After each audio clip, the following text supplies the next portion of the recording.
औज़ु बिल्लाहि मिनश्शैतानिर्रजीम। बिस्मिल्लाहिर्रहमानिर्रहीम। अज़ीज़ तुलबा, 12वीं जमात के दूसरे लेसन में सिपाही और बटमार, उसके दूसरे लेक्चर में आपको बहुत बहुत इस्तकबाल है। मैं आपसे उम्मीद करूँगा कि आप सफ़ा नंबर 8 पर तीसरे पैराग्राफ में आ जाएं। अब पूरा कंसंट्रेशन और पूरा ध्यान दें, क्योंकि आप समझकर जब क्वेश्चंस का आंसर लिखेंगे तो आप न सिर्फ एग्ज़ाम के लिए तैयार हैं, बल्कि आने वाली ज़िंदगी में इस चीज़ का जब भी काम रहा तो वो चीज़ आपके दिमाग में रजिस्टर हो जाएगी। और अगर आप इस चीज़ को सिर्फ एग्ज़ाम पॉइंट ऑफ व्यू से लेंगे तो एग्ज़ाम देने के बाद ये चीज़ आपके दिमाग में से निकल जाएगी। सफ़ा नंबर 8 पैराग्राफ 3।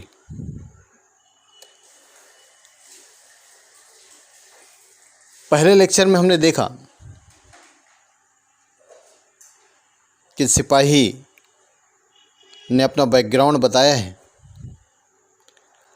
अब दूसरे लेक्चर के अंदर हम देखेंगे सिपाही के सफ़र के बारे में और कौन सी रुदाद उसके साथ पेश आई। अब सुल्तान सिकंदर का 21वां सन जुलूस था। सिकंदर लोदी सुल्तान का ज़माना, 16वीं सदी का हिंदुस्तान। आप दिल्ली के गिरदोनवाह में हैं। अब सुल्तान सिकंदर का ये 21वां सालाना जुलूस था। मेरी बेटी, मतलब सिपाही की बेटी, 12 बरस की होकर 13वीं में लगी थी। घर से खबर आई कि उसकी सगाई और फिर बियाह आइंदा बरसातों से पहले हो जाए तो खूब हो। इस सिपाही को, सिकंदर लोदी के सुल्तान के फ़ौज के सिपाही को घर से खबर आई कि अब बेटी माशाल्लाह शादी के लायक हो चुकी है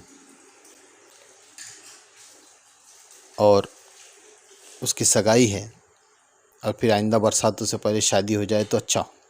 मुझे बुलाया गया कि जाकर सब मामला तय कर दूँ। घर के बुज़ुर्गों ने बुलाया कि कुछ दिन की छुट्टी लेके आइए और सारे मामला फ़िक्स कीजिए। हरचंद के खुदावंद आलम सुल्तान सिकंदर ने शरअ शरीफ की पाबंदी पर बहुत कुछ ज़ोर दिया था, लेकिन हम इन अतराफ़ के गंवार मुसलमानों में हिंदुओं की बुबास अभी बहुत कुछ बाकी थी। इस पैराग्राफ में हम 16वीं सदी के हिंदुस्तान में जो रिचुअल्स होते थे, जो रिवायतें थी, उस पर फोकस करने वाले। देखिए, हम ज़ुबान का इल्म ले रहे हैं और ज़ुबान के इल्म के अंदर कल्चर, तहज़ीब और एटमॉस्फेयर, माहौल, ज़ुबान, इन सब चीज़ों पे बहुत ज़ोर दिया जाता है। घर से जब इनको ख़बर आई कि बेटी की शादी है और कुछ इंतज़ाम करना है, आप आइए, तो सिकंदर लोधी ने 16वीं सदी में शरअ शरीफ यानी शरीयत मोहम्मद सल्लल्लाहु अलैहि वसल्लम, जिसके आप और हम पाबंद हैं, हरचंद के खुदावंद आलम सुल्तान सिकंदर ने शरअ शरीफ की पाबंदी पर बहुत कुछ ज़ोर दिया था। सिकंदर लोधी ने, देख गौर कीजिए, सिकंदर लोधी के लिए खुदावंद आलम का सैगा यूज़ किया गया है, जबकि हम खुदावंद आलम खुदा पाक परवरदिगार को बोलते हैं। इस तरह की कुछ गलत चीज़ें सुल्तान शाही, मुग़ल शाही और पठानों के दौर के अंदर इस तरह की बहुत सारी गलत चीज़ों ने परवरिश पाया था कि खुदावंद आलम का जो सैगा है, खुदावंद आलम का जो फ्रेज़ है, वो किसके लिए यूज़ किया गया है? सुल्तान सिकंदर के लिए, मतलब सिकंदर लोधी के लिए। हरचंद के खुदावंद आलम सुल्तान सिकंदर ने शरअ शरीफ की पाबंदी पर बहुत कुछ ज़ोर दिया था। उस ज़माने में भी शरीयत की बड़ी पाबंदी होती थी, लेकिन ये जहाँ रहते थे, ये सिपाही जहाँ रहते, हम उन अतराफ़ के गंवार मुसलमानों में हिंदुओं की बुबास अभी बहुत कुछ बाकी थी। हिंदू समाज के लोगों के साथ रहते थे तो उनकी बहुत सारी चीज़ों को इन्होंने ले लिया था, अडॉप्ट कर लिया था। जुमे के सिवा हर दिन हम लोग हिंदवानी धोती पहनते थे। जुमा छोड़कर हर दिन हिंदू लोग जैसी धोती कसते हैं, कपड़े को बीच में से फोल्ड करके, हम वैसे ही पहनते थे।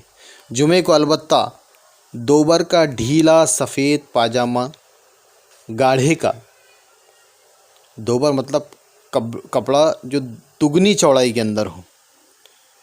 जुमे को अलबत्ता दोबर का ढीला पाजामा यानी डबल चौड़ाई वाला ढीला ढाला पाजामा। आपने इस तरह का पाजामा बुज़ुर्गों को इस ज़माने में पहने हुए देखा होगा। जुमे को अलबत्ता दोबर का ढीला पाजामा दोबर को अलबत्ता जुमे को अलबत्ता दोबर का ढीला सफ़ेद पाजामा, गाढ़े का और महमूदी कुर्ता मतलब मलमल का कुर्ता पहना जाता था। उस ज़माने में लोग, जो मुस्लिम लोगों की वेशभूषा क्या थी, इस बात का बड़ी अच्छी तरीके से जिक्र किया गया है। इस तरह की बातों का स्टोरी के बीच में जिक्र करने का राइटर का मकसद ये रहता है कि आपका दिमाग, अनकॉन्शियस माइंड आपको एग्जैक्टली उसी सिचुएशन में लेके चले जाए जिस सिचुएशन के अंदर ये अफसाना लिखा गया है। गौर कीजिए, ये कोई राजा रानी की कहानी तो है नहीं। एक था राजा एक थी रानी, सुन लो बच्चों ये कहानी। ये राजा रानी की कहानी नहीं है। ये हम अल्हम्दुलिल्लाह 12वीं जमात में हैं और 12वीं जमात में हमको लिटरेचर को, उस अदब को बड़े ही गहराई से समझना है। बात सिपाही की है, सिपाही के साथ जो घटना घटी उस चीज़ की है, लेकिन आपका दिमाग टाइम ट्रैवल, आपका दिमाग का अनकॉन्शियस माइंड आपको टाइम ट्रैवल करके एग्जैक्टली 16वीं सदी के अंदर लेके चले जाए, जब सिकंदर लोधी का ज़माना था। तो उस ज़माने में लोग क्या पहनते थे, उस बात का भी बड़े मुफस्सिल अंदाज में जिक्र किया गया है। कोई ऑर्डिनरी कहानी होती, राजा रानी की कहानी होती, या कोई बहुत बड़े किसी मैजिशियन के, किसी जादूगर की कहानी होती, या कोई अलिफ लैला की दास्तान होती, या कोई पहाड़ की कोई बात होती, तो इस चीज़ों का जिक्र नहीं होता। लेकिन अल्हम्दुलिल्लाह हम एडवांस लेवल में, we are in advance level, हम एडवांस लेवल में, एडवांस लेवल के अंदर, इस एडवांस लेवल के अंदर हमको ये देखना है, राइटर ये चाहता है कि आपका दिमाग टाइम ट्रैवल करके 16वीं सदी के हिंदुस्तान में उन लोगों के कपड़े लत्ते कैसे हुआ करते थे उस चीज़ के अंदर पहुंच जाए। ये होगा जेंट्स का। जुमे के सिवा हर दिन हम लोग हिंदुवानी धोती पहनते थे। जुमे को अलबत्ता दोबर का ढीला सफ़ेद पाजामा, गाढ़े का और महमूदी कुर्ता पहना जाता। हमारी औरतें घर से बाहर निकलती थी लेकिन लंबा घूंघट काढ़ कर। उनकी औरतें मतलब मुस्लिम लोगों की औरतें 16वीं सदी में घर से जब बाहर निकलती थी हिंदुओं की तरह, लेकिन लंबा घूंघट सर से लेके पेट तक समझ के चलिए, लंबा घूंघट काढ़ कर मतलब निकाल कर घुमा करती थी। हर घर में एक संदूक था, हर घर में एक बॉक्स था जिसमें दिवाली और दशहरे और ईद, बकर ईद, शबरात के लिए रुपया पस अंदाज किया जाता था।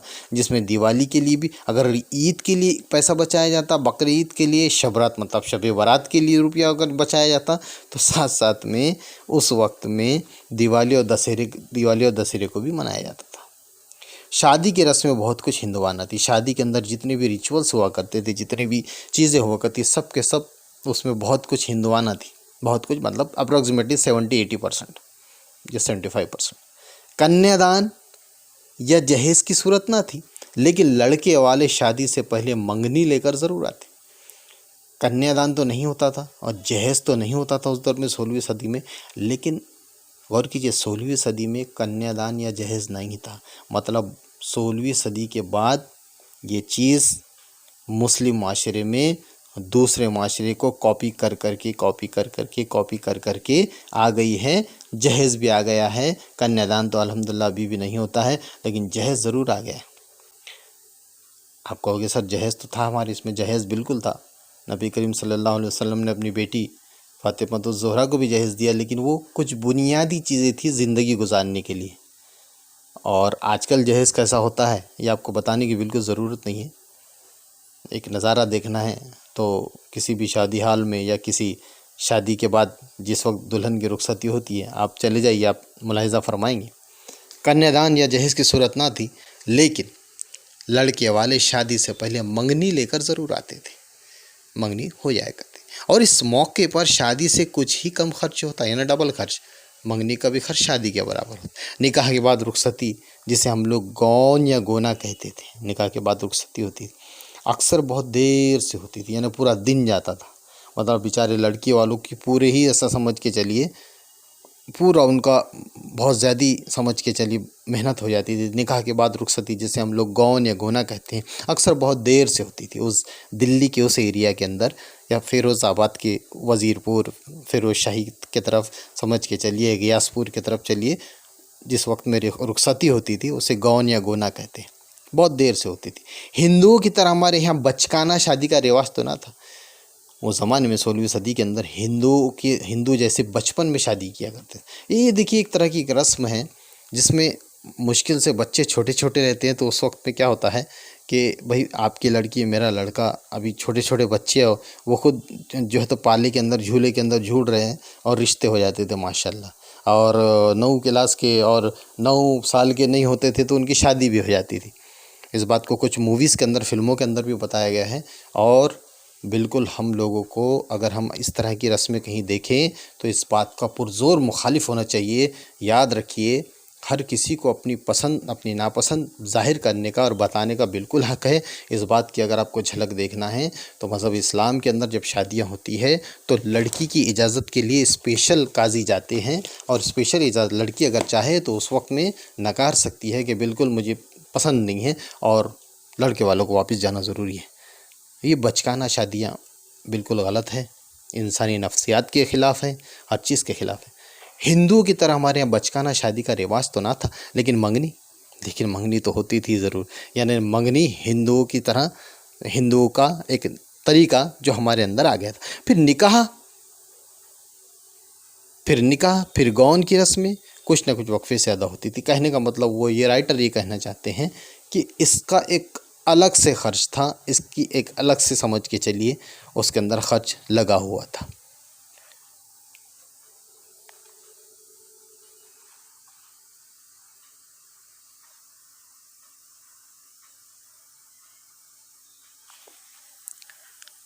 जेठ निकल कर आषाढ़ की आमद थी। जेठ का मौसम, जेठ का महीना निकल गया और आषाढ़ की आमद थी। जेठ समर सीज़न, आषाढ़ की आमद थी। जेठ के बाद क्या होता है, समर सीज़न के बाद आप जानते हैं समर सीज़न के बाद रेनी सीज़न होता है। लेकिन इस जेठ का महीना जब ख़त्म हो जाता है, यानी आप जानते हैं गर्मियों के मौसम में पूरा 4 महीने एकदम कड़क गर्मी नहीं रहती। अब तो मौसम का भी कोई भरोसा नहीं रहा है। तो बीच में एक छोटा सा वक्फ़ा होता है आषाढ़, जेठ और आषाढ़ के बीच में। तो आषाढ़ की, जेठ और समर सीज़न में और रेनी सीज़न के बीच में एक छोटा सा वक्फ़ा होता है। उसे पुरानी भाषा के अंदर, या फिर यूँ कहेंगे संस्कृत भाषा के अंदर, आषाढ़ कहा जाता है। जेठ निकल कर आषाढ़ की आमद थी जब मैंने घर जाने का इरादा किया। गौर कीजिएगा, तवज्जो दीजिए। ये दौर नहीं है कि आपने नागपुर से ट्रेन पकड़ी, फास्टेस्ट ट्रेन पकड़ी, या कोई 4 व्हीलर में बैठ गए और 12 घंटे में इधर से उधर। हम 16वीं सदी के हिंदुस्तान में हैं और सबसे फास्ट अगर कोई यहाँ चीज़ है तो वो घोड़ा है। मैंने घर जाने का इरादा किया। 300-350 तिनकों का इंतज़ाम मैंने कर लिया। उस ज़माने के जो रुपीज़ हैं, जो मनी हैं, 350 तिनके, मतलब बेटी की शादी में काम में आएंगे कि मसारिफ़ शादी इससे कम भला क्या होंगे। सिपाही था, अच्छा खासा सिपाही था माशाल्लाह, सिकंदर लोधी के फ़ौज का सिपाही। पैसे बराबर से जमा कर लिया बेटी की शादी के लिए, नो प्रॉब्लम, नो इश्यू। 300-350 तिनकों का इंतज़ाम मैंने कर लिया था कि मसारिफ़ शादी इससे भला क्या, कम भला क्या होंगे। इरादा था कि शाम के पहले, लेकिन असर के बाद चलूँ कि मौसम ठंडा हो चुका होगा। असर के बाद, असर की नमाज़ के बाद चलूँ कि मौसम ठंडा। शाम होने से पहले, लेकिन असर के बाद। गौर कीजिए, इस बात पर से पता चलता है कि सुल्तान सिकंदर लोधी के फ़ौज का सिपाही है लेकिन नमाज का पाबंद है। नहीं तो लफ्ज़ असर नहीं आता। इरादा था कि शाम होने के पहले, लेकिन असर के बाद निकल चलूँ कि मौसम ठंडा हो चुका होगा। एक मंजिल करते करते गुरूब आफ्ताब होने लगेगा, कहीं कोई अच्छी सराय देखकर रात गुजार लूँगा। सराय क्या होती है, गौर कीजिएगा, तवज्जो दीजिए। सराय मतलब पुराने ज़माने के अंदर, जैसे इस ज़माने में लॉज होती है, लेकिन इस ज़माने के लॉज पैसे लेते हैं आपसे रुकने के लिए और रात गुजारने के लिए। लेकिन उस ज़माने में हुकूमत की तरफ से सराय रहती थी जगह जगह, ताकि मुसाफिर जब ये ज़रूरतमंद आकर यहाँ आराम करे या पनाह मांगे, या फिर अगर रास्ते में कोई कहीं डाकू ने घेर लिया या कोई प्रॉब्लम क्रिएट हो गई, तो कोई भी रास्ते से गुजरने वाला खामोशी से वहाँ जाकर पनाह ले सकता था या मदद ले सकता था, या किसी चीज़ की ज़रूरत पेश आ जाए तो वहाँ से ले सकता था। रास्ते से चलना भी है, अगर कोई चीज़ आपके पास की ख़त्म हो जाती है, पानी ख़त्म हो जाता है, खाना ख़त्म हो जाता है, तो आप सराय के मालिक से ले सकते हैं। एक मंजिल करते करते गुरूब आफ्ताब होने लगेगा, कहीं कोई अच्छी सराय देखकर रात गुजार लूँगा और सुबह ठंडे ठंडे अपने गांव नंगल खुर्द पहुंच लूँगा। नंगल खुर्द, खुर्द मतलब छोटा, नंगल खुर्द यानी कोई बड़ा, नंगल नाम का कोई बड़ा भी गांव होगा, नंगल खुर्द पहुंच लूँगा। ये उसका प्लान था। ऐसे मैं निकलूँगा भाई शाम होने से पहले, लेकिन असर के बाद निकलूँगा। धीरे धीरे धीरे धीरे मुझे पता है सनसेट हो जाएगा, गुरूब आफ्ताब हो जाएगा, एक सराय के अंदर रात गुजार लूँगा और सुबह ठंडे ठंडे अपने गाँव अपने काम सिस्टमेटिक तरीके से, सिपाही था, डिसिप्लिन तरीके से सोच लिया कि भाई इस डिसिप्लिन से मैं अपने गांव पहुंच जाऊंगा। ज़्यादा सफ़र यानी सफ़र का सामान, ज़्यादा सफ़र बहुत थोड़ा रखा, बहुत ज़रा सा सामान रखा। तोहफ़ा तहफ़ की ज़रूरत न थी कि सारा सामान शादी और दीगर रसूम शादी के लिहाज से घर की औरत को ही ख़रीदना था, घर की जो लेडीज़ थी उन्हीं को ख़रीदना था। इसका काम सिर्फ पैसे देना था। सवारी के लिए घोड़ा था ही, और सवारी के लिए तो कोई प्रॉब्लम ही नहीं, कोई इश्यू नहीं है। रजिस्टर तो कहीं करना नहीं है, ऑनलाइन रजिस्टर तो कुछ करना ही नहीं, घोड़ा रेडी है। सवारी के लिए घोड़ा था ही, और कुछ दरकार सिपाही को ना था, और मैं तो सिपाही था। मुझे तो कोई दूसरी चीज़ें, फुल डिसिप्लिन और किसी भी तरह की हालात में काबू में रहना और किसी भी तरह के हालात को झेलना मुझे आता था। मेरा रास्ता नहर फ़िरोज़ शाही के बाईं तरफ से लगा हुआ कई कोस चलकर फिर नहर से कट जाता था। फ़िरोज़ शाही नहर के पास से होता हुआ फिर नहर से कट जाए। ये नहर क्या है? बड़ी नदी से छोटे छोटे रास्ते निकाले जाते हैं ताकि पानी खेत को या फिर रास्ते में मिलने वाली जो भी छोटा गांव है, बड़ा गांव है, लोकेलिटी को पानी प्रोवाइड किया जाए। पुराने ज़माने का सिस्टम नहर कहा जाता था। वज़ीरपुर पर नहर फ़िरोज़ शाही खुद ही खम खाकर नाल और हिसार की जानिब रवाना हो जाती थी। एक मोड़ आता था वज़ीरपुर पर और नाल और हिसार की तरफ चली जाती थी।